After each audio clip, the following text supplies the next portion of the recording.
Lowlights are typically your darker shades of hair color. In this range, highlights are usually when we bleach the hair, go up, so it's going to live up here. Lowlights don't always have to be super dark like black. The textbook definition of a low light is anything that's darker than your base color. This top portion of my hair, this is my natural hair color or my base color. So if you look at the level system for hair, 1 is black, 10 is brightest blonde. So my natural color is about a 7 or a 6. Welcome back to art class. We'll just say it's a 7 right here. So typically you want to stay in that 3 level range. So for me, 1, 2, 3, I should not go past a level 4. So I can pick any color in between this area. I can throw my natural color on, a 7 in, I can use a 6, a 5, or I could even use something with a 4. This is just a good little rule to follow to avoid using a filler or much of a filler. A lot of times what will happen when we take blonde hair and deposit a darker color on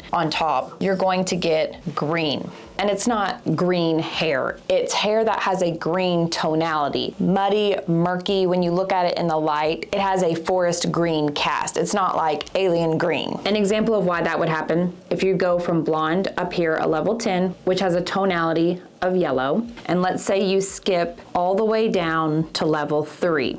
You don't add anything in here for it to grab onto. So you went from yellow.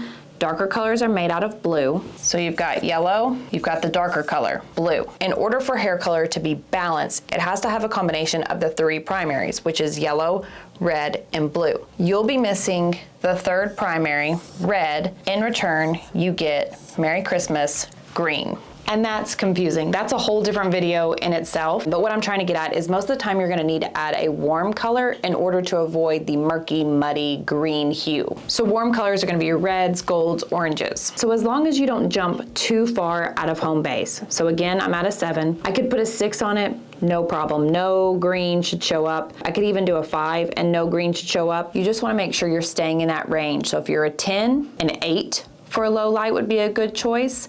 If you put a 5 on it, it's going to look green more than likely. So the colors we're gonna use today, we're using 5N and 5WG. The first number represents the level. Remember I'm here, we're going darker or depositing with a level 5. And we're looking at lightness or darkness, not tonality. How light or dark is this? And level 5 is a medium brown. So the first color, 5N, means 5 neutral. 5N, level 5 neutral. That means it's combining all 3 primaries to create a neutral tone. It's not going to be overly warm or overly cool, it's just neutral. For example, this is a level 5N, and this is a level 5VR. So on a scale of lightness to darkness, it's a medium brown, level 5, with a tonality of violet and red. This has lots of tonality.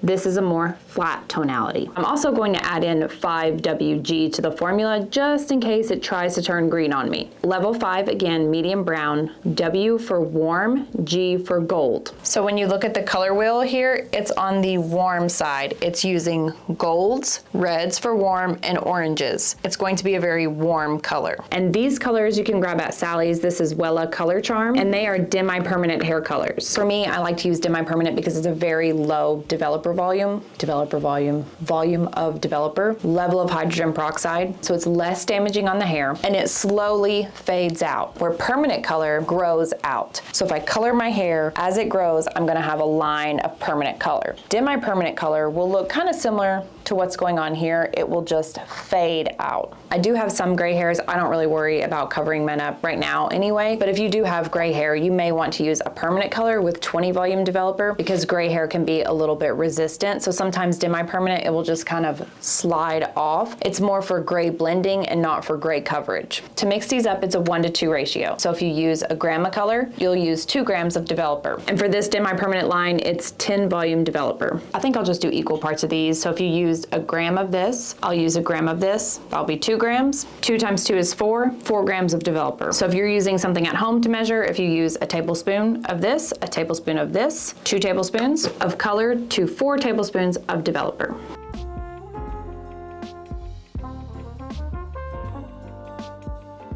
I'm gonna stay away from my part line. I just like my natural hair color. Finally, I spent years covering it up and I'm finally embracing it. But we do wanna stay away from the hairline with darker colors. And I like the way the bottom looks where we did the blonde from last time, so I'm going to leave much of much of this. I'm gonna leave most of this alone. So it looks like I'm just gonna put a couple foils horizontal at the front. Taking a super thin piece of hair, wherever you're putting your low lights, you have to think about how this is going to look with color. If I color this whole panel dark, it's going to look like a block of darker color. So I would suggest weaving in low lights, taking up, down, up, down, up, down, up, down, up. Whatever's on top of your comb, can you see that? You're going to pick up. And that's gonna go in your foil or paper. I'm using paper because it's easier for me. I'm not really great at folding foils. If you're also using paper, you're using the matte side. Apply the color horizontal, and then just like we've done in our highlighting videos, we applied the color horizontal. Now we're gonna take our brush vertical. The color is not going to extend past the foil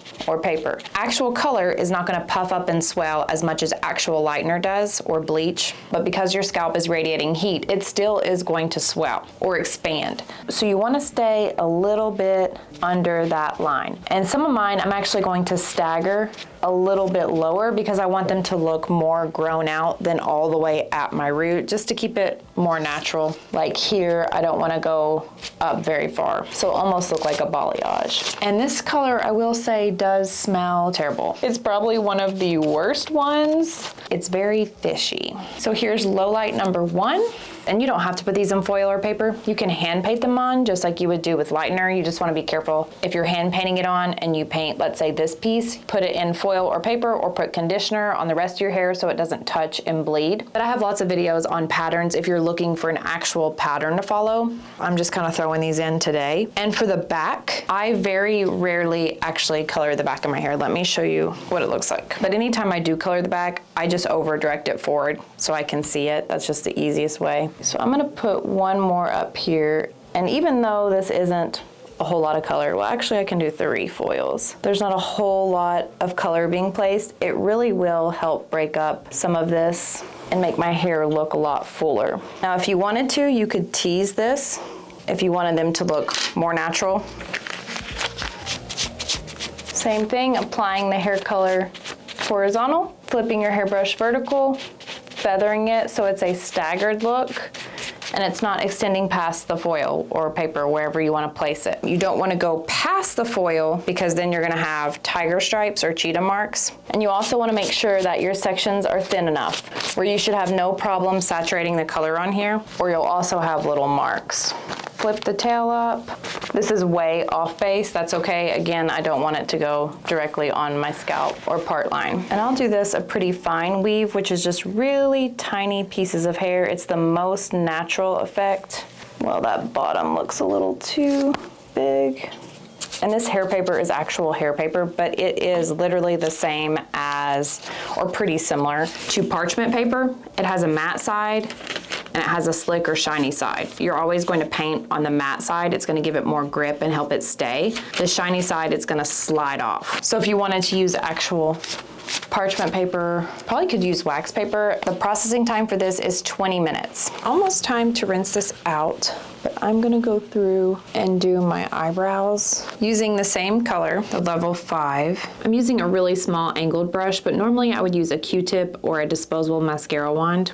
I just don't have any of those here, but just paint on your hair. It's kind of hard to see. I'm probably the worst example to do this because my eyebrows are tattooed on and the eyebrow hair I do have is clear. But when I color them, it does make them look more 3D, if that makes sense, versus just tattooed eyebrows. Like, you can kind of just tell. Now, once the time is up, we're gonna rinse these foils really well till all the color is out, the water runs clear almost, and then shampoo, condition. Some permanent brands, you can just rinse out. This brand, Wella, Colorcharm, does recommend that you follow up with a shampoo and a condition. And we used almost all of it, but this color you cannot save color lightener. Once air hits it, it becomes weaker and weaker, so you couldn't put foil on this and do this 4 hours later. It's just is what it is, it's done. I just shampooed it with this. This is just okay. And I noticed it was looking a little fried, to be honest, so I'm gonna go in with this L'Oreal Wonder Water, 8 seconds. This is just a liquid that you put on your hair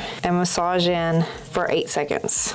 Can you even see that? I just shampooed this top of my hair because I'm being lazy. So we're only gonna put it on the top. Then you rinse and condition if you want. It's a shine booster. I leave mine off the roots because my hair is pretty oily in general. And give it a rinse.